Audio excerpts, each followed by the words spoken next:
इस वीडियो में हम कंटिन्यू करते हैं commercial use of micro organism कि माइक्रो ऑर्गेनिज्म का कमर्शियली यूज़ हम कहाँ कहाँ कर रहे हैं। तो कह रहा है micro organism are used for the large scale production of alcohol. तो आपको लार्ज स्केल में आपको माइक्रो ऑर्गेनिज्म कहाँ का यूज़ हो रहा है आपको for the production of alcohol, wine and acetic acid. Acetic acid को ही आप क्या बोलते हो दोस्तों, विनेगर भी कहते हो। तो समझ में आ गया। आपको क्वेश्चन यहाँ से पूछेगा कि आपको कमर्शियल यूज़ कहाँ का हो रहा है माइक्रो ऑर्गेनिज्म का, तो production of alcohol, wine and acetic acid.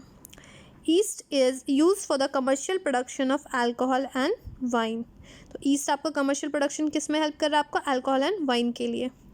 For this purpose, the yeast is grown on a natural sugar present in grains like barley, wheat, rice और crushed fruit juices। तो yeast को आपको क्या होता है, directly in पे grow कराया जाता है फॉर द कमर्शियल यूज़ के लिए।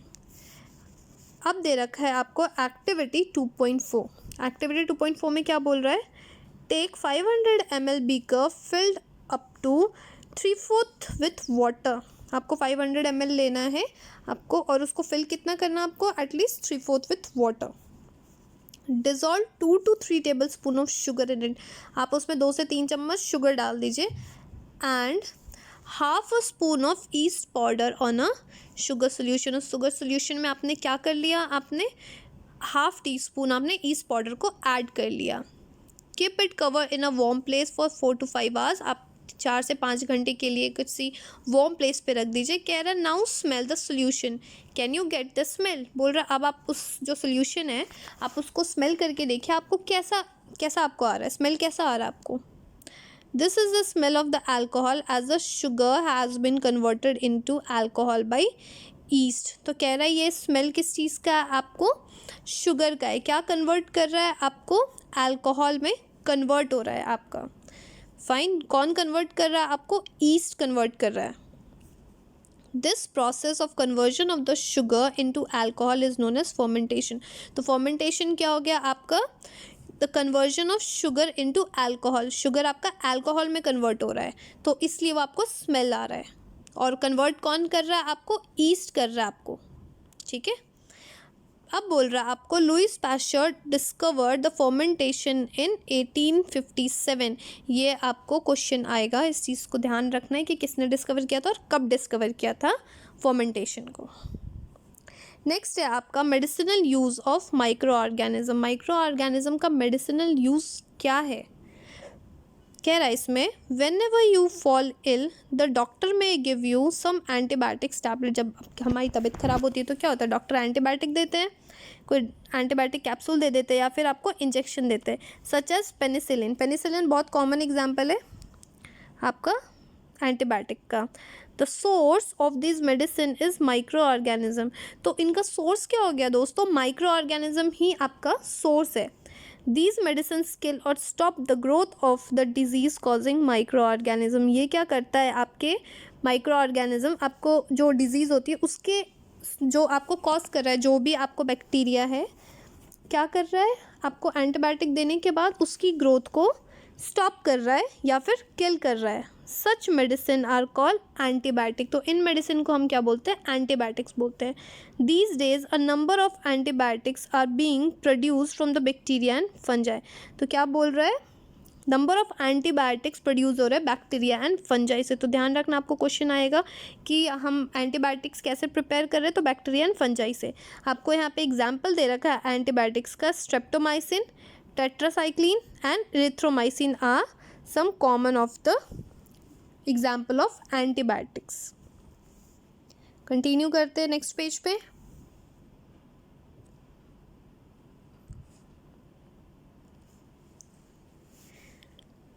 The antibiotics are manufactured by the growing specific organism and are used to cure the variety of disease। तो antibiotics क्या हो रहा है, हमें बहुत सारी variety of disease को cure करने में help हो रहा है। तो antibiotics are even mixed with the feed of the livestock and the pottery to check the microbial infection in the animal. They are also used to control the many plant disease. तो क्या हो रहा है आपका, antibiotics आपको किन किन चीज़ों में हेल्प कर रहा है? पहली बात तो आपको जो या तो पोल्ट्री या लाइवली स्टॉक जो आप खाना दे रहे हो उनके साथ दे दिया जाता है आप माइक्रोबियल इन्फेक्शन को ठीक करने के लिए, और बोल रहा है कंट्रोल करने के लिए। प्लांट में बहुत सारी डिजीज़ होती है, उससे भी हम एंटीबायोटिक से हम उनको ठीक कर सकते हैं। अब यहाँ पे बहुत आपको इम्पॉर्टेंट चीज़ें यहाँ पे दे रखी है। It is important to remember that the antibiotics should be taken only on the advice of a qualified doctor. हम एंटीबायोटिक्स डायरेक्टली तो नहीं ले सकते जब तक कोई डॉक्टर आपको, कोई क्वालिफाइड डॉक्टर आपको प्रिस्क्राइब नहीं कर रहा। Also you must complete the course of the prescribe by the doctor. बोल रहा है कि अगर आपको 1 हफ्ते के लिए दे रखा है तो आपको वो कोर्स को पूरा करना है। ऐसा नहीं है कि आपने 2 दिन लिया, आपको अच्छा फील हो रहा है फिर आपने छोड़ दिया। वो आपको पूरा जितना भी डॉक्टर ने जितने दिन के लिए प्रिस्क्राइब किया है आपको कंटिन्यू करना है। If you take the antibiotics when not needed और a wrong dosages it may make the drugs less effective when you might need in the future. बोल रहा है कि अगर आपको डॉक्टर ने नहीं डिस्क्राइब किया या आप ऐसे ही ले रहे हो तो हमारे बॉडी में क्या होता है, वो फिर इतना ज़्यादा इफेक्टिव नहीं होगा जब आपको वो ज़रूरत होगी। ऑल्सो एंटीबायोटिक्स टेकन अननेसेसरी में kill the beneficial bacteria in the body. और क्या करेगा, तो 2 चीज़ें हो रही है। अगर आपको डॉक्टर ने प्रिस्क्राइब नहीं किया और आप एंटीबायोटिक्स ले रहे हो तो क्या हो रहा है दोस्तों, पहला तो बोल रहा है कि जब आपको ज़रूरत होगी नेक्स्ट टाइम जब आप लोगे तो वो क्या होगा, आपका लेस इफेक्टिव होगा। और दूसरा बोल रहा है कि जो हमारे बॉडी में जो बेनिफिशियल बैक्टीरिया प्रेजेंट है वो मर जाएंगे। तो समझ में आ रहा है आपका कितना ज़्यादा इंपॉर्टेंट रोल प्ले करता है। Antibiotics, however, are not effective against the cold and flu as these are caused by the virus. अब ये बहुत ज़्यादा इंपॉर्टेंट है, कह रहा है कि अगर आपको कोल्ड है या फिर आपको फ्लू है तो एंटीबायोटिक उसमें काम नहीं करेगा। पर आप क्वेश्चन पूछ सकते हो क्यों काम नहीं करेगा, एंटीबायोटिक्स हमें कॉमन कोल्ड या फिर फ्लू में क्यों काम नहीं करता है। तो कह रहा है आपको, मैंने यहाँ पे आपको आंसर दे दी है यहाँ पे, antibiotics damage the cell wall of the living organism leading to the death. क्या कर रहा है आपको, एंटीबायोटिक्स तो जो भी हमारे लिविंग ऑर्गेनिज्म है हमारे बॉडी पर अटैक करते तो वो क्या करता है आपका एंटीबायोटिक्स, उनके सेल वॉल को डैमेज करता है और किल करता है। बट क्या हुआ, हमें ये पता है कि जो हमारा कोल्ड एंड फ्लू है वो वायरल डिजीज़ है, तो हम वायरस के पास सेल वॉल नहीं होता है। तो जब सेल वॉल ही नहीं है तो अगर आप एंटीबायोटिक दोगे तो वो किसको किल करेगा, तो वो इट्स ऑफ नो यूज़। तो इसलिए हम कहते हैं कि एंटीबायोटिक कभी भी वायरल आपको इन्फेक्शन जब भी होता है तो हम नहीं देते, क्योंकि उस वायरस के पास क्या, आपका सेल वॉल ही नहीं है। Okay, now why are the children और इन्फेंट गिव वैक्सीनेशन। बोल रहा आपने देखा होगा छोटे छोटे बच्चों को क्या होता है, वैक्सीनेशन देते हैं, या फिर आप टाइम टू टाइम हमें लेना बहुत ज़्यादा ज़रूरी होता है। तो वो क्यों है, when a disease carrying microbes enter our body the body produce the antibodies to fight the invader. बोल रहा है जब भी कोई डिजीज़ कैरिंग माइक्रोब्स हमारे बॉडी में एंटर होता है तो हमारा बॉडी क्या प्रोड्यूस करता है, एंटीबॉडीज़ प्रोड्यूस करता है उनसे फाइट करने के लिए। The body also remember how to fight. Body को पता है कि अगर हमारे बॉडी में कोई फॉरेन पार्टिकल या बाहर से कोई माइक्रोब्स आ गया तो हमें उनसे कैसे लड़ना है। The microbes if it enters again, बोल रहे हैं कि क्या होता है जब वो बार बार हमारे बॉडी में आ रहा है तो कैसे फाइट करेगा हमारा body. If dead or weakened microbes are introduced into a healthy body, the body fight and kill the invading bacteria by producing the suitable antibodies. कह रहा है कि जब अगर मान लो कोई डेड या फिर वीक आपको माइक्रोब्स हम अगर हमारे बॉडी में अगर आ गया, अगर हमारा बॉडी हेल्दी है तो क्या होगा, हमारा बॉडी के पास इतनी एबिलिटी है कि वो बैक्टीरिया को किल कर सके क्योंकि उनके पास एंटीबॉडीज़ है। The antibodies remain in the body and we are protected from the disease causing microbes for ever. तो क्या होता है, जैसे आप कभी कभी देखते हो आपको सर्दी जुकाम हो गया या कुछ भी ऐसी नॉर्मली कभी फीवर वगैरह हो गया तो कभी कभी आप देखते हो डॉक्टर के पास नहीं जाते हो लेकिन तो भी आप ठीक हो जाते हो। तो कैसे होता है, हमारे बॉडी में एंटीबॉडीज़ पहले से ही प्रेजेंट है।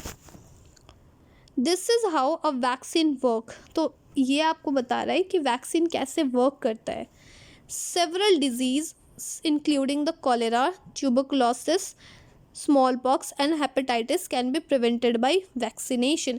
तो बोल रहा है आपको वैक्सीन से हम कौन कौन से डिजीज़ से हम बच सकते हैं, कॉलेरा से, tuberculosis, small pox and hepatitis. तो यहाँ पे आपको फिर से क्वेश्चन आ रहा है, फाइन, यहाँ दे रखा है Edward Jenner discover the vaccine for small pox in 1798। तो एडवर्ड जेनर ने क्या किया था, आपको वैक्सीन का डिस्कवर किया था। किस चीज़ के वैक्सीन का? स्मॉल पॉक्स का। कब? 1798। इंपॉर्टेंट है, 1 मार्क में क्वेश्चन आपको आ जाता है।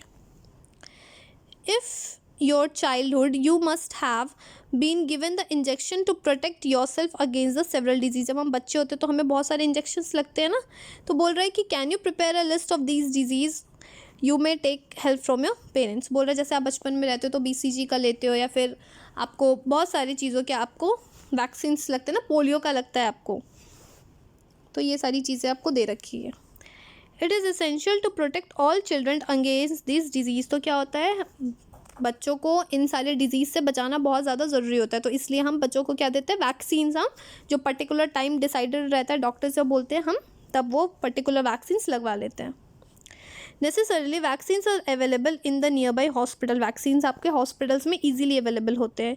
You might have seen the advertisement on the TV and the newspaper regarding the protection of the children against the polio under the pulse polio program. आप TV में भी देखते हो पोलियो का। पहले हमारे कंट्रीज़ में पोलियो के पेशेंट बहुत सारे थे, पर धीरे धीरे क्या हो रहा है, ये इराडिकेट हो रहा है। इट मीन्स ख़त्म हो रहे हैं पोलियो के।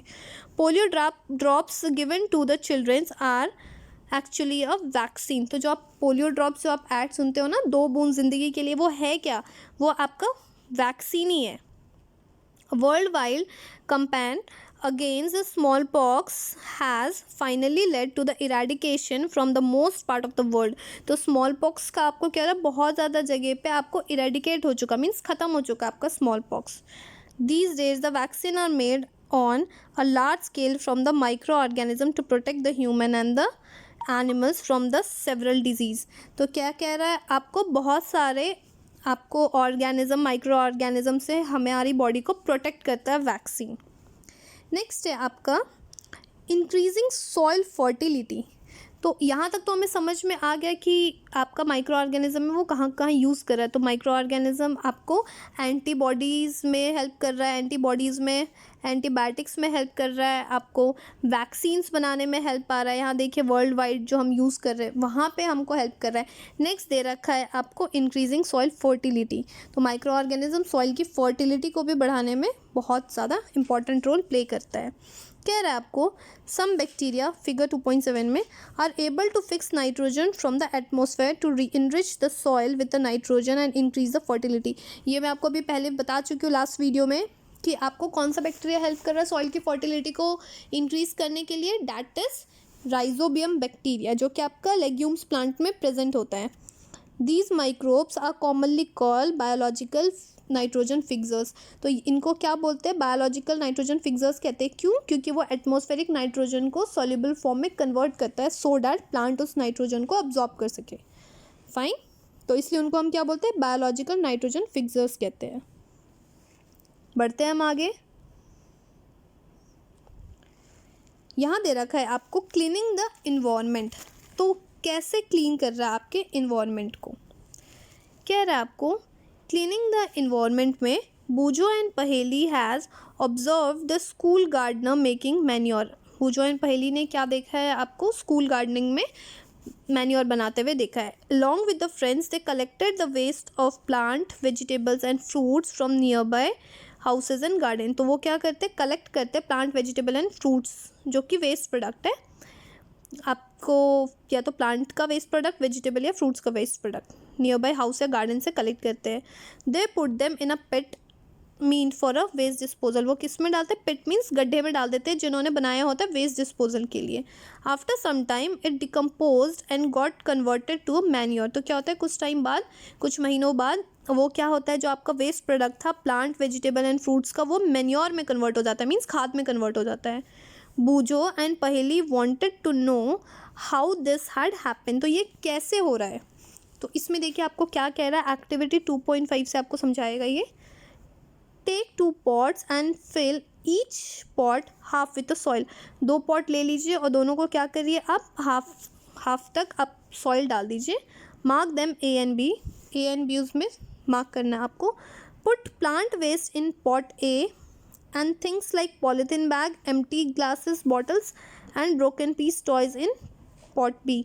ए में आपको क्या बोल रहा है, आप वेस्ट प्रोडक्ट आपने रख दिया प्लांट के वेस्ट पर। बी में क्या बोल रहा है, आप या तो पॉलीथीन बैग डालिए, एम्प्टी ग्लासेस या बॉटल्स, या फिर ब्रोकन पीस ऑफ टॉयज डालने के लिए बोल रहा है बी में। Put the pot aside, observe them after 3 to 4 week. आप 3 से 4 हफ्ते बाद देखिए आप क्या ऑब्जर्व करेंगे, दोनों पॉट्स में क्या डिफरेंस आप नोटिस करेंगे। Do you find any difference in the content of the 2 pots, क्या आपको कुछ डिफरेंस दिख रहा है? If so what is the difference, अगर दिख रहा है तो कैसा आपको डिफरेंस दिखेगा? You will find that the plant waste in pot A, जो हम पॉट ए में प्लांट वेस्ट डाला था बच्चों, हैज़ बीन डिकम्पोज, वो तो डिकम्पोज हो गया। हाउ डिड दिस हैपन, तो ये डिकम्पोज हो रहा है, वो कैसे हो रहा है? The plant waste has been converted into the manure by the action of microbes. तो वो आपको प्लांट वेस्ट को मैन्योर में कैसे कन्वर्ट कर दिया, आपको माइक्रोब्स कन्वर्ट कर रहा है। The nutrients release in the process can be used by the plant again. तो इसमें जो न्यूट्रिएंट्स रिलीज हुए वो दोबारा अगर आप प्लांट में डालोगे तो वो क्या होगा, प्लांट उसे दोबारा रीयूज कर लेगा। Did you notice that in pot B the polythene bag, empty glasses, bottles and broken toys parts did not undergo any changes। तो क्या कह रहा है, आपने नोटिस किया जो आपका पॉट बी था जिसमें आपने पॉलीथीन बैग्स डाले थे या फिर आपने एम्प्टी ग्लासेस या बॉटल या फिर आप ब्रोकन टॉय आपने डाला था, उसमें कोई चेंजेस नहीं आ रहे। बोल रहे the microbes could not act on them and convert them into manure. तो बोल रहा है कि आपको माइक्रोब्स इन सब चीज़ों पे एक्ट करके मैन्योर में कन्वर्ट नहीं हो रहा है। You often see the large amount of dead organic matter in the form of decaying plants and sometimes dead animals on the ground. आपने कभी कभी देखा है ग्राउंड में बहुत सारे आपके डेड एंड डिकेइंग ऑर्गेनिज्म आपके मैटर प्रेजेंट होते हैं।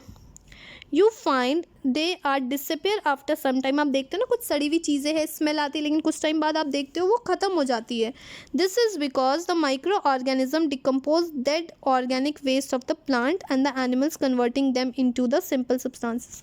तो क्या कह रहा है, जब उसके ऊपर आपको माइक्रो ऑर्गेनिज्म क्या करते हैं, आपको अटैक करते हैं, वो क्या हो रहा है, आपको कन्वर्ट कर रहा है सिंपल सब्सटेंसेस में। These substances are used again by other plants and animals. तो ये क्या हो रहा है, दोबारा उसको आपको प्लांट या फिर एनिमल्स उसको यूज़ कर रहे हैं। This microorganism can be use to degrade the harmful and smelly substances and thereby clean up the environment. तो माइक्रो ऑर्गेनिज्म एक तरफ से क्या कर रहा है, आपको डिग्रेड मीन्स ख़त्म कर रहे हैं आपको हार्मफुल सब्सटेंसेज या स्मेली सब्सटेंसेज को, और इन्वायरमेंट को क्लीन कर रहे हैं। ठीक है गाइस, नेक्स्ट है आपका यहाँ पे 2.4 दैट इज़ हार्मफुल ऑर्गेनिज्म। तो ये हम कंटिन्यू करेंगे अपने नेक्स्ट वीडियो में।